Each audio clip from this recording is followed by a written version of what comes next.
And it is true, slavery did exist in Israel, but it existed in all the world, but only in Israel did God give laws to masters on how to treat humanely their slaves. This is not true. In the ancient Near East, there were several civilizations, well, nearly all civilizations took part in the slave trade. So there were slaves in just about every nation, but that also means that in just about every nation, there were laws for slaves in which slaves were protected from being beaten until death. They were protected in various ways. There was even certain laws that were in place where slaves could even bring legal cases in court against others. They could actually own property in some cases. In chapter 2 of Josh's book, Did the Old Testament Endorse Slavery?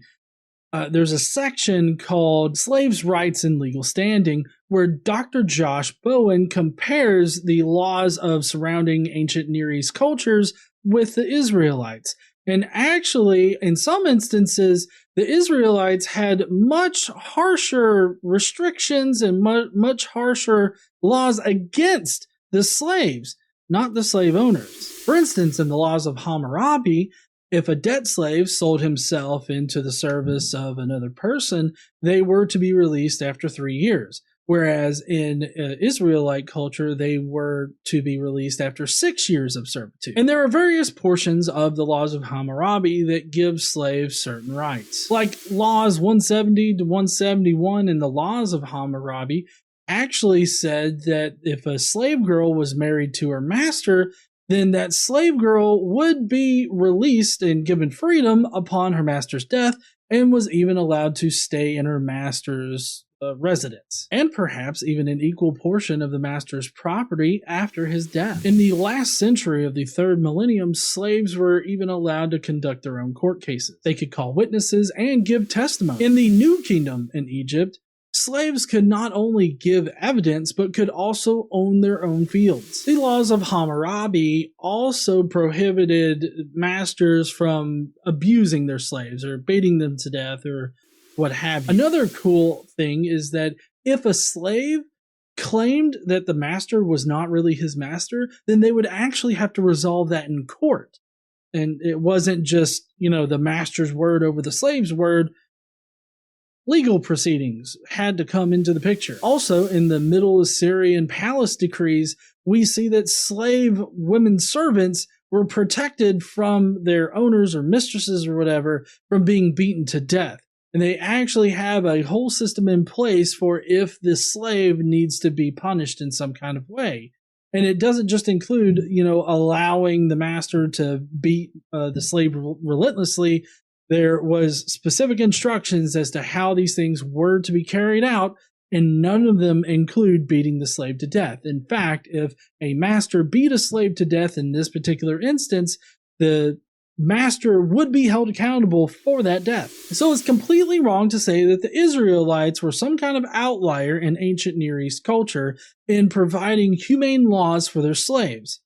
In fact, in many instances, the Israelite laws were much harsher towards the slaves than they were towards the masters. And other ancient Near East cultures, of course, had laws that protected slaves and even extended more rights to slaves than even the Israelites gave their slaves. So all in all, Tom Brown just doesn't know what in the fuck he's saying. Also, did you notice the contradiction that Tom did here? Because he says that there's no pro-slavery verses in the Bible, but yet he acknowledges that slavery was prevalent in Israel. And so he makes this whole apologetic about how it was a good kind of slavery, whatever the fuck that could be. But considering the fact that the Bible, or at least the Old Testament of the Bible, is meant to lay out how the Israelites are to live and the direct calls to procuring slaves from surrounding countries, it kind of makes it seem like maybe Tom doesn't know what the fuck he's talking about because he's contradicting something that he said just a few seconds ago.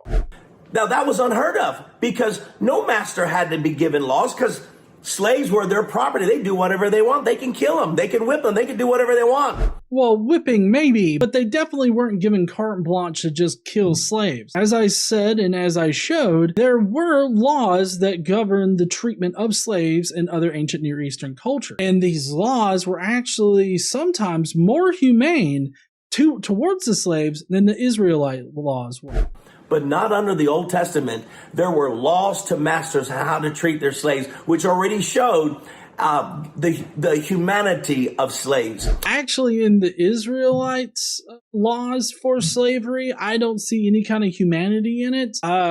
They were definitely chattel slaves, which other ancient Near Eastern cultures also had chattel slaves. But as I said before, these slaves that other ancient Near Eastern cultures had were extended far more rights than the Israelites extended to their slaves. But as a general statement that the laws surrounding slavery indicated the humanity given to the slaves, I think that's a bullshit thing to say. Slavery itself is dehumanizing. So no matter how many laws you set up around it, the fact that people are owned as property is dehumanizing in and of itself, and therefore cannot be an indication of humanity. But then zoom up to the New Testament. What do we find in the New Testament? Paul writes in 1 Corinthians 7, he says, to you slaves, if you can gain your freedom, then do so. So Paul encourages people to get free from slavery. Well, this verse in Paul's writings is not like a global call to end slavery. It seems more like, if you can pull yourself up by your bootstraps, then you should kind of call. It doesn't really give me the indication that Paul wants slavery to be completely abolished. So bringing this particular passage up does not make a lot of sense when we're talking about the Bible either being pro or anti-slavery. Just because Paul thinks that you should pull yourself up out of slavery doesn't mean that Paul thinks slavery shouldn't exist.